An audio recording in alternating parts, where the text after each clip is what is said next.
The book on former BCCI Chief N.Srinivasan named Defying the Paradigm has been launched at the Kalaivanar Arangam. Tamil Nadu Chief Minister Edappadi K. Palaniswami launched the book and the first copy was handed to CSK skipper MS Dhoni. The former Indian captain stole the show with his speech revealing how his career in CSK was like a perfect mix of rum and coke. Watch Dhoni's emotional speech on CSK and Srinivasan. I would talk more about the interaction that I had with Mr. Srinivasan and the company. I think the first interaction was, I remember it was during a test match and he became the treasurer. And he comes in and Kashi sir is with him and it was I think lunch or tea or stumps and he just inquired about the payment, as to when do you get the payment, you play the games and matches, and one of our cricketers said, sir, if you are lucky we get it after 4 months. He just looked around, Kashi sir was behind, like, Kashi, why is it that they have to wait 4 months for their payment? Kashi sir didn't say anything and it was looked after there. So that was the start. A lot of us know him as a great administrator, his passion for the sport. He's somebody, which is written in the books also. He started with lawn tennis, he was a very good player of lawn tennis. The company supported a lot of different sports, ball badminton being one of them. A lot of you may not have heard about ball badminton. I was employed with the railways, so I know the sport because, you get employment in ball, because of ball badminton railways also. It's a very interesting sport. Then you move further to table tennis, you go to chess, cricket, of course, we all know. And I think there's one sport that he, I won't say loves more than cricket. I think it's something that he loves to play more than cricket, and that is golf. And that has been his association, with golf throughout. I've had various interactions with him. I got to learn a lot out of him.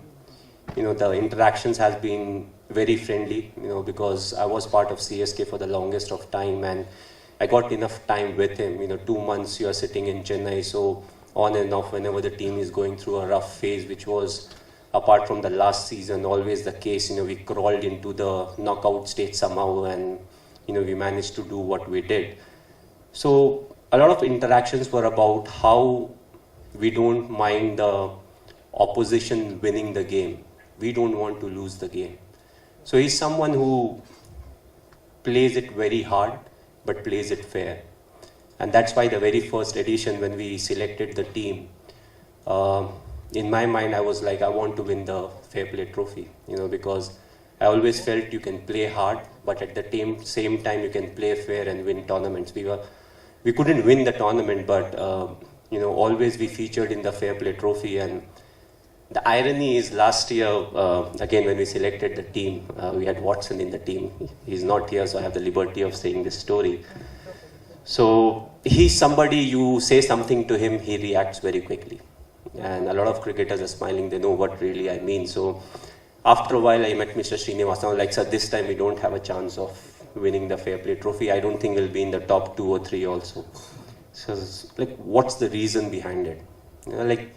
We have got a fair amount of cricketers who are very aggressive, Watson being one of them, but I'm not worried about him. The person I'm really worried about is Mr. Ambati Raidu.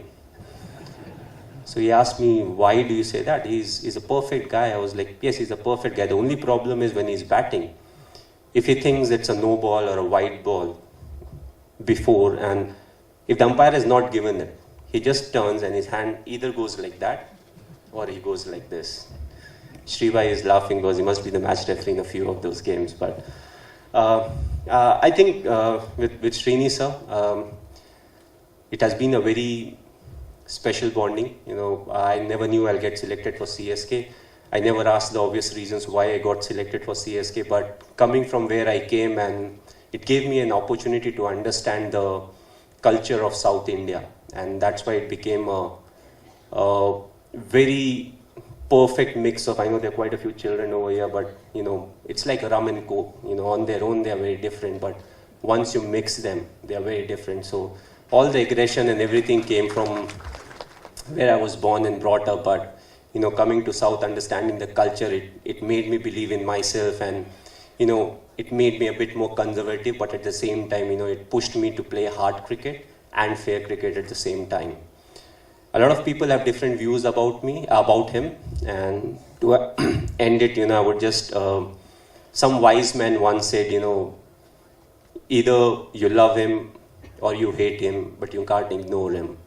So all of us, I think majority of us definitely fall in the first category. We definitely love him a lot.